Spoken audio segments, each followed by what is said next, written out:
Ya 107,7 FM Radio Jalas Veva Jaimai Erjun Samudra hari ini di Siler News yang membahas tentang spot Markoli Lamil, dan kebetulan sudah hadir di tengah-tengah kita bersama ada Letkol Laut Edi Irawan SHMH, sehari-hari menjabat sebagai Paban Bin Anglanas Kolin Lamil. Nah, JJM 107,7 FM Anda juga terus bisa bersama dengan kami tentunya di www.ial.mil.id.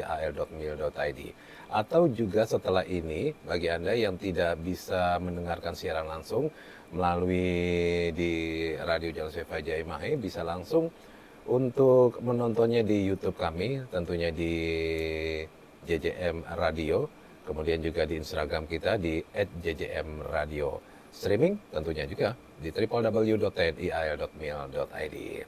Nah, kita kembali lagi ke narasumber kita, ada Letkol Laut Edi Irawan SHMH, Paban Bin Anglanas. Iya Pak Adil. Di awal juga sudah disebutkan tentang sejarah dasar dan tugas, kemudian apa saja yang dilakukan oleh Kolin Lamil ya, sebagai salah satunya melaksanakan bantuan angkutan laut. Ada menunjang pembangunan nasional, dan kemudian juga ada angkutan laut TNI Polri, dan berbicara tentang spot Markoli Lamil. Ini mungkin bisa disampaikan tugas dari spot Markoli Lamil, dan kemudian apa saja sih yang sudah dilaksanakan? Silakan.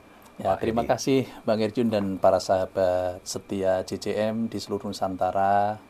Saya mewakili Bapak Aspotmar Kolin Lamil, yaitu Bapak Kolonel Laut Pelaut Teguh Iman Wibowo, yang tadi telah memerintahkan kami untuk mengisi JJM di sini.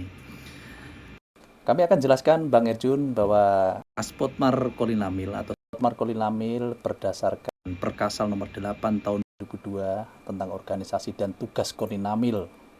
Pasal 27 disebutkan di sana, Bang, yaitu Aspotmar Kolin Lamil bertugas menyelenggarakan pengkajian rumusan program Kotama di bidang pemberdayaan wilayah pertahanan laut atau disebut Dawilhanla, yang dilaksanakan melalui pembinaan potensi maritim, diarahkan menjadi kekuatan pertahanan dan keamanan yang meliputi kegiatan perencanaan program dan anggaran, pembinaan peningkatan kemampuan personel potensi maritim, pembinaan ketahanan wilayah maritim atau disebut dengan Tahwil Mar, serta potensi angkutan laut nasional. Nah, inilah Bang. Jadi kalau Kolin Lamil ini punya kekhususan, diantaranya adalah sebagai pembina tunggal angkutan laut nasional guna pertahanan. Baik. Di sana dibantu oleh 4 paban, yaitu Paban Renpuan, perencanaan dan kemampuan, Paban Tahwil, ketahanan wilayah, Paban Komsos, komunikasi dan sosial, dan saya sendiri, Paban Bin Anglanas, pembinaan angkutan laut nasional. Adapun kegiatan yang telah dilaksanakan, sebenarnya alhamdulillah kami bekerja keras, banyak yang sudah kita kerjakan, itu banyak program-program unggulan kami, Bang, diantaranya adalah wisata edukasi maritim, di mana tadi kita jelaskan untuk kunjungan anak-anak sekolah, memberikan pemahaman bela negara, punya rasa kebanggaan yang tinggi pada negaranya. Kita punya wisata mangrove, Mas, di Muara Tawar juga. Dan kunjungan edukasi maritim yang kami telah sampaikan tadi, adik-adik di usia dini dikenalkan dengan wisata di KRI. Dan pangkalan Kolin Lamil juga sebagai pangkalan Sakabahari Kolin Lamil. Kemarin ada musibah meledaknya Pertamina Pelumpang. Nah, kita juga langsung merespon, memberikan bantuan, memberikan healing trauma healing ya di KRI Banda Aceh saat itu. Dan itu merupakan program-program unggulan kami. Dan menjadi irup, Bang, setiap hari Senin di sekolah SMA se-Jakarta Utara. Nah, ini sangat menarik ini. Ini bagaimana pada saat itu kok jadi bisa menjadi irup ataupun juga bisa ke sekolah-sekolah tersebut? Apakah memang mendapat undangan atau memang ini menjadi salah satu program khususnya? Ya, jadi begini, Bang.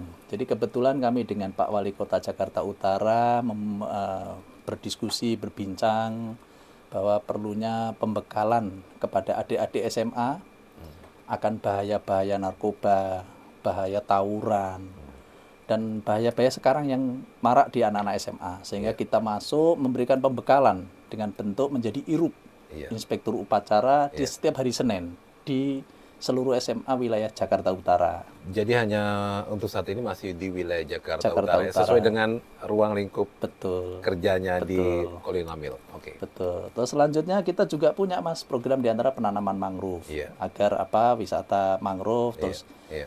mangrove ini bagus memang untuk kelestarian dan lingkungan hidup. Oke. Bidan Anglanas Mas. Iya. Nah, Bidan Anglanas kebetulan kami bidangi melaksanakan asosiasi keselamatan pelayaran Mas.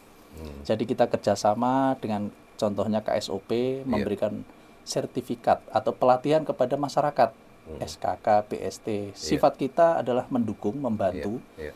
bagaimana agar regulasi dari Undang-Undang Nomor 17 Pelayaran ini dapat dipatuhi oleh seluruh masyarakat maritim. Oke. Jadi KSOP menyelenggarakan bersama kita memberikan pembekalan, nanti diberikan sertifikat gratis dan itu sertifikatnya berlaku internasional Mas itu. Nah, dikeluarkan dari Perhubungan Laut, diberikan Bapak Panglima Kolinamil menyerahkan saat itu. Dan ini bentuk peranan bahwa Kolinamil itu melaksanakan pembinaan angkutan laut nasional. Itu adalah suatu bentuk nyata.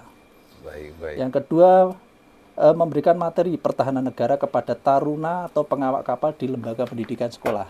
Seperti hal BP3IP, STIP, Stimar AMI. Baik. Nah, itu kita berikan dia pemahaman, pelatihan tentang bela negara dan bagaimana pelaksanaan pembinaan Anglanas itu dijalankan. Baik. Yang selanjutnya Mas melaksanakan pelatihan dasar kedisiplinan kepada sekolah pelayaran atas permintaan. Biasanya ini kami setiap tahun diminta dari Stimar AMI, Pak. Jadi setiap berarti taruna, yang ada di Jalan Pulau Mas ya? Betul. Oke. Jadi setiap tahun biasanya begitu ada taruna atau siswa mahasiswa baru, kita diminta menjadi pelatih. Atau menyelenggarakan namanya program Bina Vital, pembinaan fisik dan mental bagi taruna baru. Dilaksanakan di kampus tersebut Dilaksanakan atau? di kampus dan bahkan kita juga pernah laksanakan di luar Mas.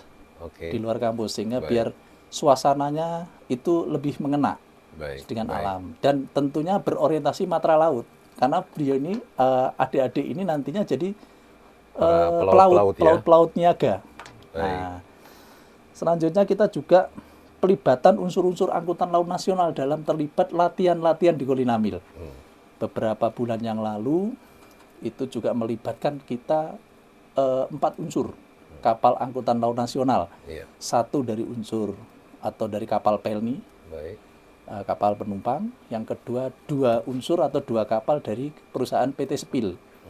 Yang satu lagi dari Dinas Navigasi Perhubungan Laut ikut serta dalam latihan, Mas. Nah, ini akan memberikan pembekalan bahwa kapal niaga akan mendukung angkutan laut militer di situasi perang. Nah, ini kita harus latihkan. Tapi nanti ketika situasi perang, angkutan laut nasional mendukung angkutan laut militer. Dan situasi damai, angkutan laut militer mendukung angkutan laut nasional. Contohnya, kemarin kita buat namanya angkutan lebaran. Nah, kapal perang, mudik lebaran, Natal dan lain-lain. Kira-kira begitu, Mas. Baik. Nah, terkait juga dengan angkutan lebaran.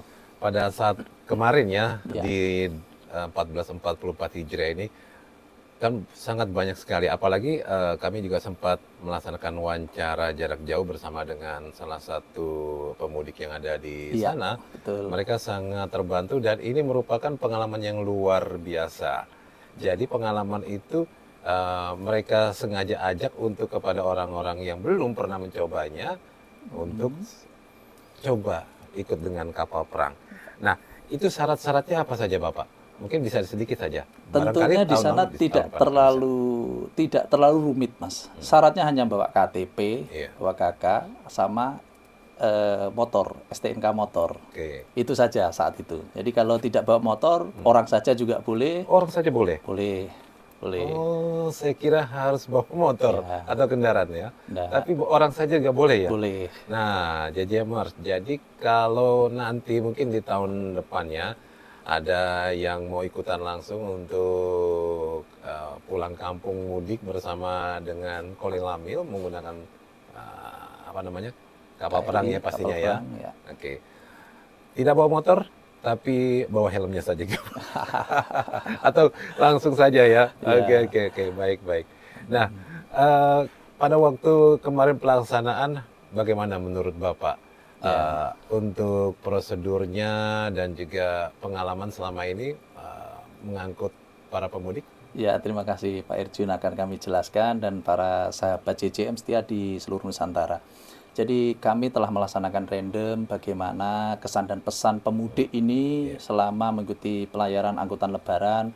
Mereka sangat senang dengan sangat puas. Mereka berpikir awal bahwa saya akan naik kapal perang seperti apa, apa takutnya awalnya. Baik. Tapi ternyata prajuritnya ramah-ramah dan makan pun di sana terjamin. Dan di sana dibuat sangat nyaman. Jadi tidak perlu takut bahwa TNI adalah anak rakyat dan rakyat tidak perlu takut dengan TNI karena kita adalah satu. Sama-sama sebagai warga negara, sama-sama ingin membangun bangsa. Dan inilah wujud nyata daripada TNI Angkatan Laut manunggal dengan rakyat. Demikian Bang Erjun. Baik, baik. Dan hampir sebagian besar yang sempat kita tanya bahwa mereka sangat senang, apalagi para prajurit TNI Angkatan Laut yang ada di sana, ABK dan mungkin semua panitianya juga mereka sangat ramah. Betul, betul. Dan sangat komunikasi. Oke, Bapak terima kasih. Mudah-mudahan terus tahun depan masih terus bisa, Pak. Insya Allah semoga tetap berjalan, Pak Erjun. Ya, dilanjutkan lagi untuk mungkin tadi untuk penjelasan bidang Alanas. Ya. Baik, ruang lingkupnya dalam pembinaan bidang angkutan laut nasional tentunya apa sih angkutan laut nasional itu? Jadi mindsetnya adalah kalau situasi perang, maka angkutan laut nasional akan mendukung angkutan laut militer. Kita situasi damai, angkutan laut militer mendukung angkutan laut nasional. Nah ini, jadi ruang lingkupnya dalam hal pembinaan yaitu dia adalah sumber daya manusia. Siapa saja sumber daya manusianya? Tentunya di sini pelaut atau pengawak kapalnya. Baik. Yang kedua, kadet atau taruna pelayarannya. Di sini ada banyak Mas ya sekolah pelayaran mulai dari Sabang sampai Merauke. Kalau nggak salah ada 27 sekolah pelayaran itu Mas. Nah, kita sering melaksanakan pembinaan kepada taruna pelayaran. Baik itu kalau di Jakarta tentunya ada STIP, ada Aman Jaya, ada Stimar Ami, ada Jadayat. Terus ada sekolah akademi pembangunan. Nah, terus tiga Mas, kita melaksanakan nelayan. Kapal penumpang atau pelayan rakyat. Contohnya itu yang berada di Muara Angke. Itu di Kali Adem itu ada kapal penyeberangan yang menuju dari Jakarta ke Pulau Seribu. Itu ada pelayan rakyat tradisional. Kita juga membina bagaimana keselamatan pelayarannya agar tetap terjaga. Betul sekali. Itu tugas kita. Bersama-sama dengan instansi dalam ini Kepala Sabandar dan Otoritas Pelabuhan di sana. Yang keempat adalah pekerja pelabuhan. Itu pekerja pelabuhan diantaranya seperti kayak TKBM, tenaga kerja bongkar muat pelabuhan, para pekerja-pekerja pelabuhan, tentunya di sana adalah bagian daripada hal yang harus kita bina. Tujuannya semuanya ada agar mereka paham bahwa bela negara itu adalah kewajiban seluruh bangsa. Betul sekali. Itu Bang. Saya juga sangat setuju dengan apa yang Bapak sampaikan. Itu baru di ruang lingkup Binang Lanas di sumber daya manusianya ya. Tapi kita akan beri sejenak karena kelihatannya teman-teman dari JJMers ini ingin nanti lebih tahu lagi tentang bagaimana sih proses daripada field trip dan kemudian juga ruang lingkup yang lainnya, termasuk juga tadi ada kapal dan yang lainnya. Jadi JJMers jangan kemana-mana, tetap di 107,7 FM. Kita akan kembali bersama dengan narasumber setelah yang satu ini. Tetap di 107,7.